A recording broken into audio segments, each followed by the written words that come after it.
Si tes orques ressemblent à des sacs à PV qui foncent tout droit, tu rates ce qui les rend vraiment dangereux. Un orque bien joué, ce n'est pas plus fort, c'est plus violent, plus rapide, plus organisé. Et surtout, ça te met sous pression tout de suite. Dans cette vidéo, je te donne une vraie doctrine orque. Pas du blabla, des réflexes de terrain, des rôles, des signaux. Et comment les jouer à ta table sans que ça devienne injuste. La doctrine orque. Gagner vite, pas jouer propre. Un combat d'orques n'est pas un duel héroïque. C'est une domination éclair. Ils veulent une charge qui casse l'élan adverse, une cible qui tombe vite et un groupe qui panique. Ils évitent les échanges longs, les combats d'usure et les pertes inutiles. Donc quand tu prépares un combat d'orques, tu te poses une question simple. Qu'est-ce qu'ils veulent prendre tout de suite? Une porte? Une hauteur? Une victime? Ou un passage? Voici à quoi ça peut ressembler dans ta partie. Une patrouille orque surgit des fourrés. Pas de sommation. Pas de qui êtes-vous. Un cri. Deux orques sprintent sur le même personnage joueur. Un troisième contourne pour couper la retraite. Tu peux accorder un jet de perception pour voir l'embuscade à temps. En cas de réussite, les personnages joueurs choisissent leur placement. En cas d'échec, les orques engagent déjà au contact et la scène démarre dans le déséquilibre. Franchissement agressif. Les obstacles sont des retards, pas des murs. Les orques ne voient pas un obstacle comme une barrière. Ils voient ça comme une perte de temps. Donc ils testent vite et ils forcent. Un pont-levis levé? Ils nagent. Ils escaladent. Ils se blessent. Mais ils tentent quand même. Et si ça ne marche pas, ils ne restent pas là à taper sur une palissade pendant 1 heure. Ils envoient des éclaireurs. Ils cherchent une brèche. Ils exploitent une faiblesse. Ça, c'est une vraie tactique à table. Pression frontale plus reconnaissance rapide. Voici un exemple pour imaginer mon point. Le village est barricadé. Les orques tentent la palissade, mais ça ne passe pas. Au lieu d'insister, tu décris 2 silhouettes qui décrochent du groupe et filent le long des tours. Les personnages joueurs peuvent réagir grâce à un jet de survie pour prévoir où ils vont ressortir ou peut-être un jet de perception pour repérer une brèche. En cas de réussite, ils interceptent les éclaireurs. Mais en cas d'échec, 10 minutes plus tard, la horde rentre par un trou oublié. Et là, la scène change d'échelle. Une fois dedans, violence totale. Mais avec un seuil de rupture. Quand les orques ont un point d'appui, ils deviennent terribles. Ils poussent, ils écrasent, ils vont au bout. Mais ce n'est pas forcément jusqu'au dernier point de vie. Il y a un seuil mental très simple. Tant qu'ils n'ont pas sécurisé une position, ils peuvent battre en retraite. Et si les pertes montent trop vite avant d'avoir un avantage, ils décrochent. Ça te sert à faire des combats crédibles et surtout à éviter le nettoyage jusqu'au dernier. Peut-être que cette scène te rappellera quelque chose. Les personnages joueurs tiennent une rue. Les orques tentent de passer, mais ils perdent trop vite du monde. Tu annonces un signe clair. Le chef gueule un ordre. 2 orques décrochent en arrière. Les autres couvrent. Tu peux proposer un jet de perspicacité pour comprendre. Ils vont rompre. En cas de réussite, les personnages joueurs peuvent choisir de les poursuivre ou de tenir la position. En cas d'échec, les orques se replient mais reviennent plus tard. Autrement. Focus fire. La meute, pas le duel. Voilà la règle la plus importante. Un groupe d'orques bien joué ne répartit pas ses attaques. Il sature une cible. 2 à 4 orques sur la même proie. Toujours. Et il priorise les isolés, les blessés, les lanceurs de sorts, ceux qui sont mal placés. Pas par méchanceté, mais par logique de survie.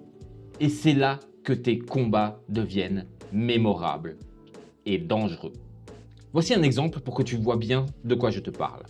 Le magicien recule d'un pas. Il est seul à l'arrière. Tu dégris juste un détail. 3 regards se verrouillent sur lui. Les orques y vont. Tous. Tu peux accorder au magicien un jet de discrétion s'il essaye de se cacher, ou d'athlétisme d'un autre personnage joueur s'il veut le rejoindre et le protéger. En cas de réussite, il casse la meute. En cas d'échec, le magicien prend l'orage. Et la table comprend. Le placement compte. Si tu veux d'autres vidéos tactiques qui changent tes combats, abonne-toi. Un petit like, ça m'aide aussi. Et commente. Toi, tu joues déjà le Focus Fire ou tu répartis? Agressive. Fermer la distance tout le temps. Mécaniquement, beaucoup d'orques sont faits pour une chose. Coller au corps à corps. Donc en jeu, il ne marche pas. Il casse l'espace. Tu peux le jouer sans même parler de règles. Ils exploitent chaque ouverture. Ils bondissent dès qu'un personnage joueur recule. Ils punissent la distance. Ça rend les archers et les mages nerveux. Et c'est exactement l'effet recherché. Ça peut prendre cette forme dans tes parties. L'archer croit avoir de l'air. Tu décris. L'orque pousse un cri et traverse la distance d'un coup. Trop vite. Tu peux lui accorder un jet d'acrobatie pour se dégager ou d'athlétisme d'un allié pour s'interposer. En cas de réussite, l'archer garde sa zone. En cas d'échec, l'orque est au contact et la ligne arrière n'est plus tranquille. Harcèlement monté. Neutraliser les tireurs. Quand tu veux rendre des orques militaires, donne-leur une mission. Et une mission simple, c'est réduire à néant les dégâts à distance. Tu le fais avec des montures rapides ou des orques qui sprintent sans réfléchir. Leur but n'est pas de tuer tout de suite. Leur but est de fixer les archers en mêlée, de les distraire, de les empêcher de tirer. Pendant ce temps, le reste de la force avance. Voici à quoi ça peut ressembler. Les archers sur les remparts tirent. Tu annonces. Des silhouettes montées déboulent. Elles foncent sur les remparts, pas sur la porte. Grâce à un jet de perception, les joueurs peuvent anticiper leur trajectoire. En cas de réussite, les personnages joueurs peuvent les intercepter. En cas d'échec, les archers se retrouvent engagés au contact et la défense perd son avantage. Intimidation. La peur n'est pas du décor, c'est une arme. Les orques ne cherchent pas seulement les dégâts, ils cherchent la panique. Des cris, des charges hurlantes, des démonstrations de force, des bris de boucliers et la prise de trophées. Ce n'est pas juste stylé, c'est tactique. Parce que dès qu'un groupe recule, se disperse ou hésite, il devient vulnérable au focus fire. Donc tu utilises la narration comme multiplicateur. Mais attention, tu ne dis jamais « tu as peur ». Tu décris la pression et tu rends la main. Voici un exemple en jeu. Le chef frappe son arme sur son bouclier. Un son sec. Puis, un hurlement collectif. Tu peux proposer un jet de perspicacité pour comprendre si les orques bluffent ou s'ils sont prêts à mourir là, maintenant. Ou alors peut-être un jet d'intimidation d'un personnage joueur qui veut répondre par la force. En cas de réussite, les personnages joueurs tiennent leur formation. En cas d'échec, un personnage joueur recule, se décale, crée une ouverture. Et les orques s'y engouffrent. Le chef orc, une pièce tactique, pas un boss solo. Un chef orc n'est pas forcément le plus fort, c'est celui qui rend les autres plus dangereux. Il cible, il désigne, il maintient la pression et il empêche la panique chez les orques. Et si le chef tombe, la cohésion s'effondre, le combat change. C'est ça qui rend la scène intéressante. Les personnages joueurs peuvent choisir de couper la tête. Et ça a un vrai effet. Voici à quoi ça pourrait ressembler dans tes parties. Le chef pointe le clair. Lui, maintenant. Deux orques se rabattent. Tu peux proposer un jet de discrétion ou d'acrobatie au clair pour qu'ils survivent. Ou d'athlétisme du guerrier pour casser la charge. Si le chef tombe, tu changes la musique. Les orques hésitent. Ils se dispersent. Ils commencent à rompre. Composition. Les orques sont souvent l'outil d'un plan plus grand. Dans une force mixte, les orques peuvent avoir un rôle très clair. Faire écran, faire diversion, harceler, voire même fixer les tireurs. Pendant que les grosses pièces font la percée, ou la démolition, ou l'objectif principal. Ça rend tes scènes de bataille crédibles. Chacun a une mission. Et si tu tues le bon élément, tu changes l'équilibre. Ça peut donner quelque chose comme ça. Les orques foncent sur les archers. Pendant ce temps, des troupes plus lourdes avancent sur la porte. Les personnages joueurs doivent choisir. Sauver la ligne de tir ou arrêter la percée. Tu peux proposer un jet d'investigation ou de guerre pour que les personnages joueurs comprennent le plan ennemi. En cas de réussite, ils anticipent et en cas d'échec, ils réagissent trop tard. Mais le combat devient un vrai dilemme. La règle. pas suicidaires. Ils rompent, puis ils reviennent.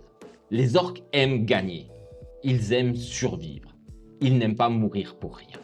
Donc ils rompent quand le chef tombe, l'effet de surprise est perdu ou les pertes deviennent trop lourdes. Et ensuite, ils reviennent autrement, avec une embuscade, du harcèlement, peut-être des attaques nocturnes ou alors des razzias. Et ça, c'est du gameplay magnifique, parce que tu transformes un combat en guerre. Tu peux le présenter comme ceci dans tes parties. Ils rompent, ils disparaissent dans les collines. Les personnages joueurs croient que c'est fini. La nuit suivante, ils entendent un cri au loin, de la fumée, un raid sur les provisions. Tu peux leur proposer un jet de survie pour suivre les traces ou de perception pour monter une garde efficace. Et tu viens de créer une mini-campagne de guerre de harcèlement. Les orques bien joués sont agressifs mais rationnels. Ils cherchent la victoire rapide, la supériorité numérique, la peur, et ils évitent les combats longs et inutiles. Donc si tu veux des combats mémorables, fais-les courts, violents et déséquilibrés.